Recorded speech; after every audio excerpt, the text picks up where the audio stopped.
Welcome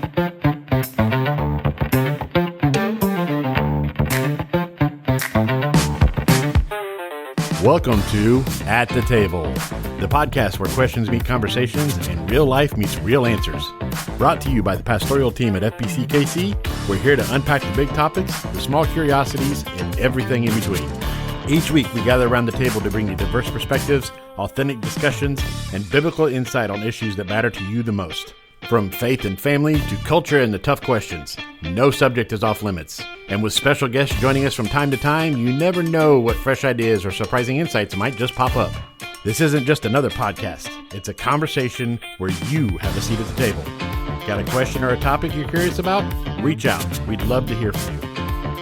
So grab your coffee, settle in, and let's dive deep together. Real questions, real answers, all at the table.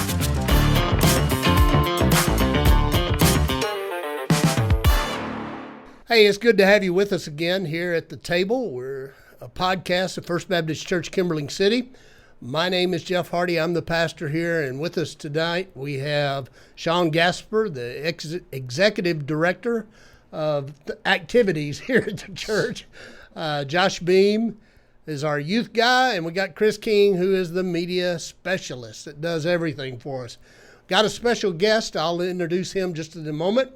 But tonight we're kind of changing gears. We've been talking a little bit about parenting, and with our children being a gift of God, we've talked about how precious our children are. And the Bible says in James that pure and undefiled religion before God and the Father is to visit orphans, widows in their trouble, and to keep oneself unspotted from the world.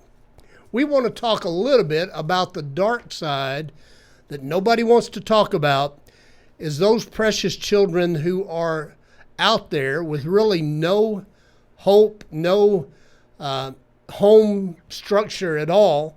We're talking about those kids that a lot of times are looking to be placed in foster care.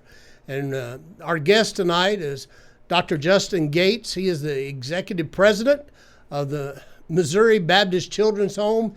He's been a pastor here in the Kimberling area over at Forsyth, a good friend of mine. He's a Southern boy, and I appreciate that. Retired law enforcement. I don't know what all he is, but Juston, we're glad to have you with us tonight. Hey, Jeff, it is good to be here with you guys, and I'm excited. As I mentioned to you, anytime we get a chance to promote our cause, which is not only serving the Lord, but it is serving children, youth, and families in the state of Missouri, especially those, like you mentioned, related to foster care. So thank you for the privilege of being on your podcast. Well, it's our privilege. We just want to know a little bit. It's amazing how many children in Missouri need placement in a home, either adoption or foster care. What's your latest stats on that just here in Missouri? Well, when you pull up the State of Missouri Children's Division website, there is a statistical data page you can actually go to. They do keep it up to date. Sometimes it's very technical, so sometimes it's hard to find that information. But at any given moment, there is somewhere between 11,000 to 11,500. I think we're closer to that mid 11,000 mark right now. And again, that would be statewide. These are children in care, and out of that 11,500, typically there's around 1,000 to 1,500 of those that haven't even been placed into the cycle yet. Wow! So they made it into the system. So they're needing care. It takes the state a little while to get them to private agencies like ours, so the process can get underway. So do the children that come to you guys, I say children, but the kids that come to you, do they come through the government system, or how do they end up in the Baptist Children's Homes? Yes, MBCH is a 1/5 owner of a foster care consortium.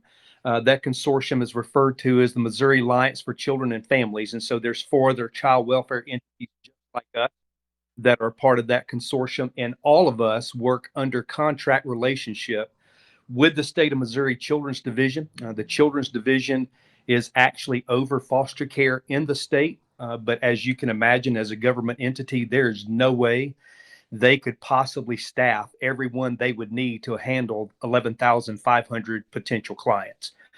And so what the state does is they contract with private entities just like us. Those contracts typically run 5 years in length, and then there's a whole complicated bid process after that. And what they do is based on where you're operational, you get to bid on contracts in that operational area. So right now, MBCH provides foster care services in Bridgeton, which is the St. Louis area. We have an office also in Joplin. We have an office also in Springfield.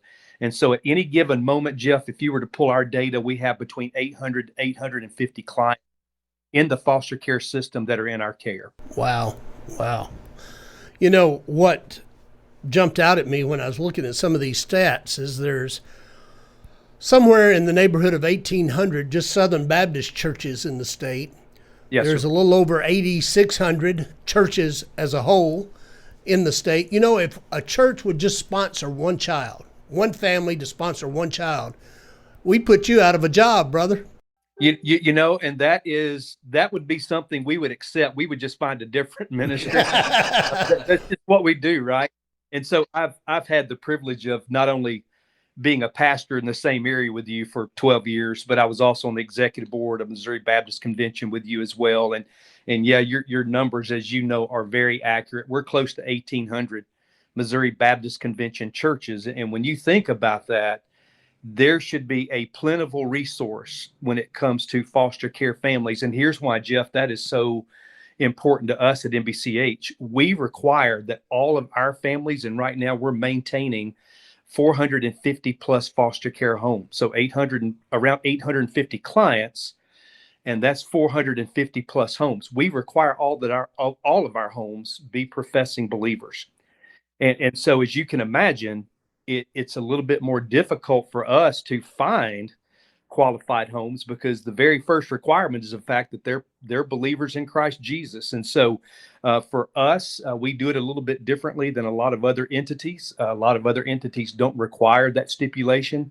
We refuse to place a child in a home that is not going to be parented by Christians. And so for us, we need all of our Missouri Baptist Convention churches and some like-minded other denominations. We need those families to step up. Again, as I mentioned, we maintain 450 plus. We have an entire staff called Family Resource Development that is devoted to nothing but recruiting families, training families. And so if you come on board with us, all of your training comes from a Christian and a biblical worldview because our staff does that. And then our staff walks you through the process, and they're there to assist you. So again, it is vital for us that Christian families step up. Right. Now, you said that you support, or I forget the word you used, 400 families, service 400 families. How does that, what does that encompass? Okay, so like I said, we maintain right now about 455 homes, somewhere around there. Each of those families were recruited and developed by us. Now, sometimes there will be a family that approaches us and volunteers, and please hear me, we love those people. We love it when they actually come to us instead of us having to go church to church to church. We have a recruit staff, and that's what they do. Once we get a family that comes onto our radar, then our staff will be the staff that they deal with. They have to go and get their licensing through Children's Division, but Children's Division leaves all the training to us. We are, again, a contract provider, not only of foster care services, but also a family resource development. So again, we recruit all of our own families. We don't take families from any other entity. We develop all of our own. So all the families that work under the entity of MBCH, we have recruited, trained, and have maintained them the whole time. Right. Well, Sean, he is a former foster parent and ended up adopting his three. Sean, how did that work for you? What support did you get? I know it wasn't through the Missouri Baptist Children's Home, but tell us a little bit about your experience. That was all through the state, so locally here in Stone County, and started off with my son, and that process, Adam was a low-risk adoption. My wife and I went into the foster care system with the hopes of adopting, and because we were given the diagnosis that we weren't going to be able to have children at all. And so that very first foster that we had was our son, and man, everything went incredibly smooth, just like it's supposed to, textbook. And so we were kind of used as a prime example of this is how the process is supposed to work. And after that, I mean, we fostered several kids, and then we had the opportunity. We were doing respite care for a family, and ended up getting 4 little girls into our home, and we ended up adopting 3 out of those 4. The 4th one went to live with her dad, but that process was almost a 3.5 year process. They were trying to reunify that family. It was incredibly difficult, but I just remember praying one morning, God, if there's any way, allow these girls to be able to be a part of our family. And I wrote that in my prayer journal. It was awesome how God works. We went to do a visit with the mom in front of the judge. She went straight to the judge and said, listen, I can't do this anymore. I want the Gaspers to adopt my little girls. Mm-hmm. And the judge tried to, talk her into just continue the process. And she's like, this isn't what I want to do anymore. My girls need to be part of the Gasper family. So God worked all that out, and it was awesome now to being able to share that with my girls. This was the prayer of my heart, and see how God answered that prayer. So it was an incredibly beautiful thing. We got to, like I said, pour into a lot of kids, like I said, a lot of younger kids. But it was just an amazing experience. Well, Josh, let me ask you a question, though, hearing what Sean's saying. And I pulled up some facts today about Stone County. Mm-hmm. Right. And there's like 95 children in foster care now in Stone County. Do you see in your youth a lack of parental influence? Oh, 100%. Yeah. I think one of the things it's kind of like a culture shock, if you will, where it's like, I see kids doing things that I never would have done, never would have been allowed to do growing up. And then hearing, from Sean a little bit, hearing from some of the other youth pastors in the area, like how some kids just legitimately don't have, they may have a parent in the home, but even then that parent, even if they have great intentions, but they have to be working all the time, so they don't get to pour into their kid as much. And so there's definitely a lack of, kids being invested in by their parents here. But unfortunately, most of us live in a bubble. Yeah. We don't see that. I found a fact today about Stone County that the average nationwide is 156 per 10,000 children in foster care. In Stone County, that's up to about 180 per 10,000. So it is a desperate need in our area that I'm afraid is an area that churches are just turning their back on. Yeah. Maybe they don't want to see it. Right.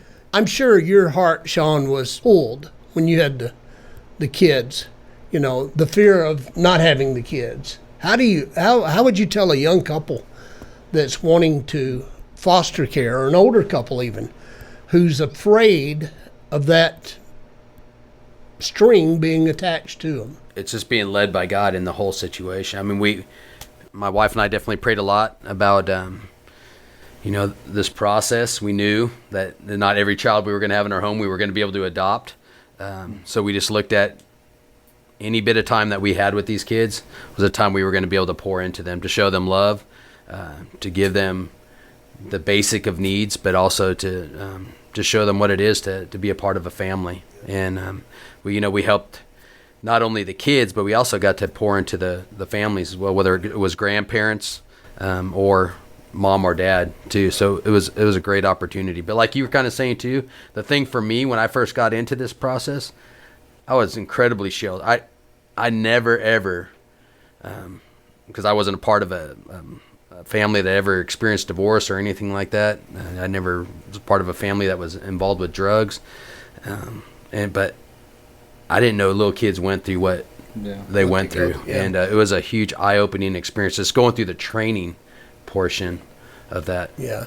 I know Kim tells me just in second grade in elementary school, the kids that have no parents, either grandparents are raising them or friends raising them, And this is right under our nose here in Stone County. Amen. Justin, what do you tell a young couple or a couple? Let me not qualify who, but a couple that would come to you and say, "Hey, what are what's the tough side of fostering?"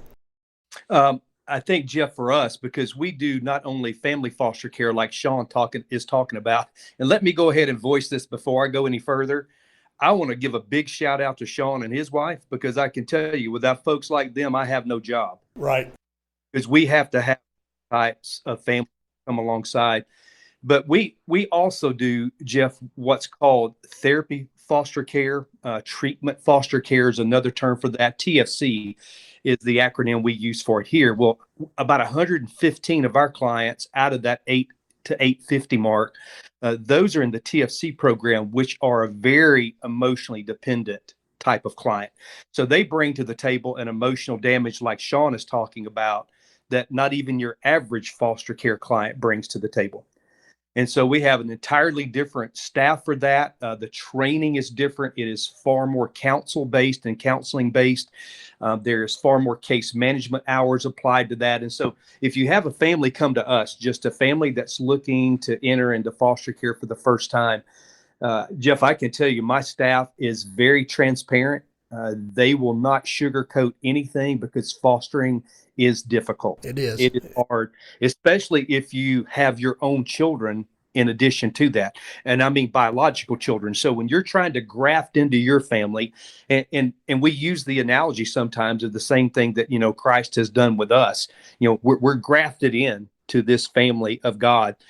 A foster family is virtually doing the same thing. They're really graft in these children, knowing on the front end, just like Sean mentioned, that child may not be with them permanently, yet it is vital they're loved just like they are going to be a permanent part of your family, no matter how long they're with that foster care family. And so that is part of the training they receive. But again, we're very upfront, because we know that there's much discouragement sometimes with the process.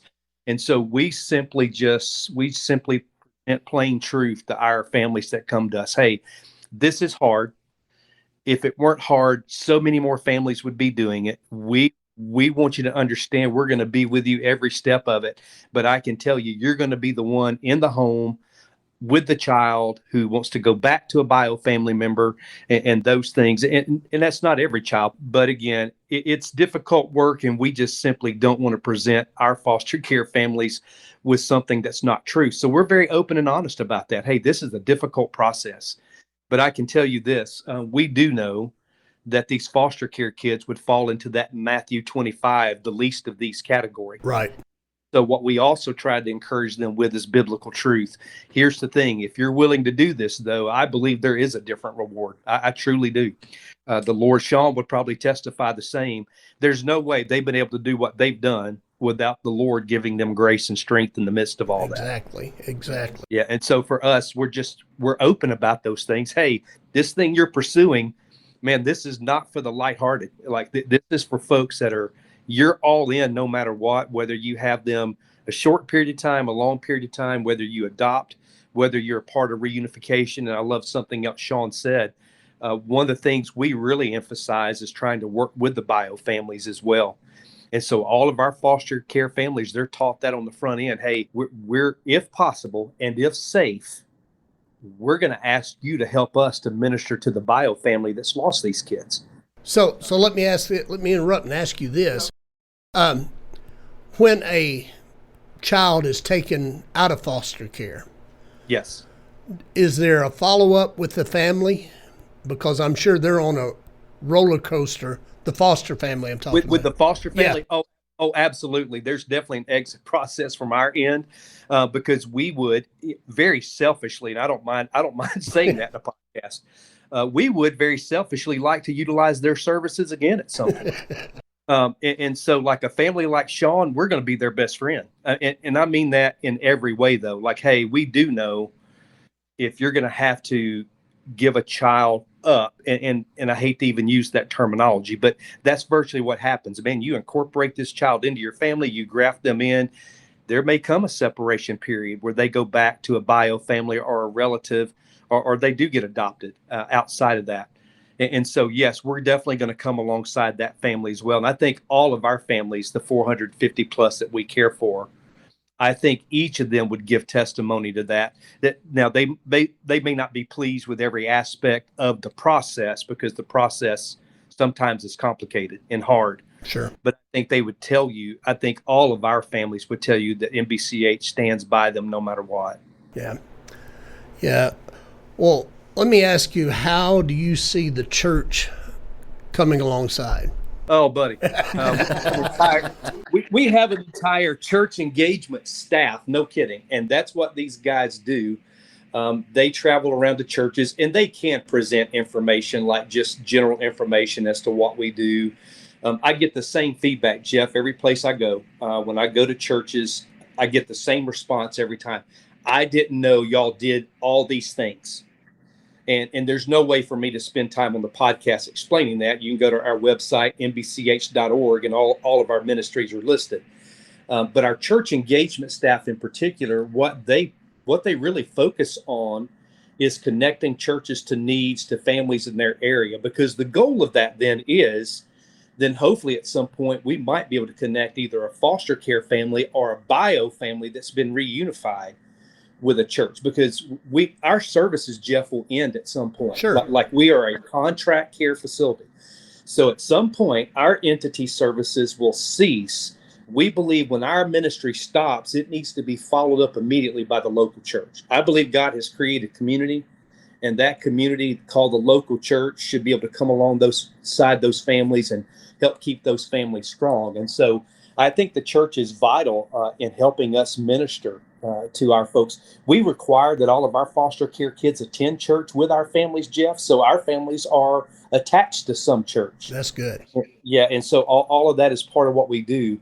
Secondly, like I've mentioned already, and don't want to repeat the same things, but this bears repeating, we need families to come out of those churches. We need foster care families to step up out of our MBC churches in particular, because we are an MBC entity. We don't, we make no bones about that. That is our corporate member is the Missouri Right. Baptist Convention. And so we love to work with churches outside of that too, but we really claim those MBC churches as our own. Another way the church has to help us is actually considering us as an employer. We are always seeking case managers. We're always seeking residential specialists. You can go to our website, and again, through the Indeed listings that are there, we've always got somewhere between 15 to 25 openings across the state. We have 8 locations, and so there's always a job pretty much available. Now, some of those are very specific degrees, like social work degrees. That's our case managers, but we're also hiring nurses. We're also hiring counselors. And so there's different folks that can come into that. Right. But again, Sean mentioned one more thing that I'll bring up. If foster care and being fully immersed in that is not your calling, being a respite care provider is almost as important. Just this past weekend, I had the great privilege of being at FBC Rogersville, getting to preach on a Sunday morning, and senior pastor there is Aaron Ipock and his wife, Julie. And we're talking, before I get ready to leave, they were going to pick up Julie's sister's foster care kids that are in our TFC program. And they were providing respite to their own family. And I was like, man, listen, y'all. Yeah, I just became one of your biggest fans. I'm just telling you. I said, you're taking care of my people. Those are our people, because they are actually licensed and we manage their homes. So they are actually MBCH family. And so they were going to provide respite care, family respite care, to one of my own clients. And so I was just thrilled. I love y'all, man. Yeah. We're best friends now, For those of us that are a little unfamiliar with that, especially for the listeners, what is respite? All right, so a respite is like a term. It's relief or it's rest. And so what you do is you would take those foster care clients just for a short time. In those, like I said, it could be a weekend, and that's what a lot of our families do. They'll actually do just the weekend. And in doing that, again, it's just one of those things. They're providing rest for that foster care family just so they can refresh. And I'm sure Sean can speak to that somewhat as well. That's good. Well, I appreciate you being with us tonight, and we're going to be praying. I know you're going to be with us next Sunday. Can't wait, buddy. Can't wait. Hey, we do need to mention one thing, though. One way we didn't talk about supporting, and that's through the MMO, Yes, sir. Missouri Missions Offering. Yes, sir. That is a huge thing. All the money stays in state. It supports different entities Yes, such sir. as yourself. Yes. And I encourage all of our listeners to, if it's not but $10, do something to help, and it will find its place in the kingdom work. Yeah, our state convention, Jeff, is, and I don't mean this critically towards any other state convention. I'm just saying our state convention is one of the most generous to us entities that I'm aware of. Our budget, our cooperative program giving spending plan every year through NBC allocates 21% to entities like us. And very few state conventions do that. In addition to that, they take up the MMO, which is obviously the Missouri Missions Offering, and we get a percentage out of that as well. So our state convention through cooperative program and MMO is quite gracious to us, and we are so appreciative of that. Actually, I'm going to stop you right there, Dr. Gates. The timing of this is working out so well, and we've got so much more questions and so much more stuff to discuss, but we don't want to extend this podcast for too long. So what we're actually going to do is we're actually going to break this into a two-part segment. Okay. Where we do it over a couple of different ones. So we're going to wrap this one up here real quick. We'll bring you back and we'll go over some more of these questions. Perfect. Justin, I appreciate you being with us tonight. Yes, sir. And I know you're going to be with us again next week in the podcast, as we've got more questions to ask, but may God continue to bless you, brother. Look forward for you being with us this Sunday. And I just look forward to hearing more about the children's home. That's something dear to my heart. Mm-hmm. And God bless you, my brother. Thank you, my friend. Again, just thank you for the platform. We'll take advantage of it every time. All right. Folks, thank you for listening tonight. We appreciate you listening to us. Let us know. Send us a question. I know Chris has got other things that he'll tell you about, but it is a privilege from Josh and Sean and myself and Chris. We thank you for listening on At the Table. Again, hit like and subscribe on any of the platforms that you're listening to. If you have any questions about this subject or about any subject at all that you want to know, feel free to email us at fbckc@fbckc.com. Any of the social media, reach out on that. We will put some links up on our social media as well for MBCH, because there's all kinds of information that's out there on this that we just can't even begin to explain, we'd probably sit here for a month, and Dr. Gates would probably love to listen to us talk about that for that long. So for now, we appreciate it. We look forward to seeing you next week. Thank you. And for Pastor Josh, Pastor Sean, and Pastor Jeff, I'm Chris. Thank you, and we'll see you at the table.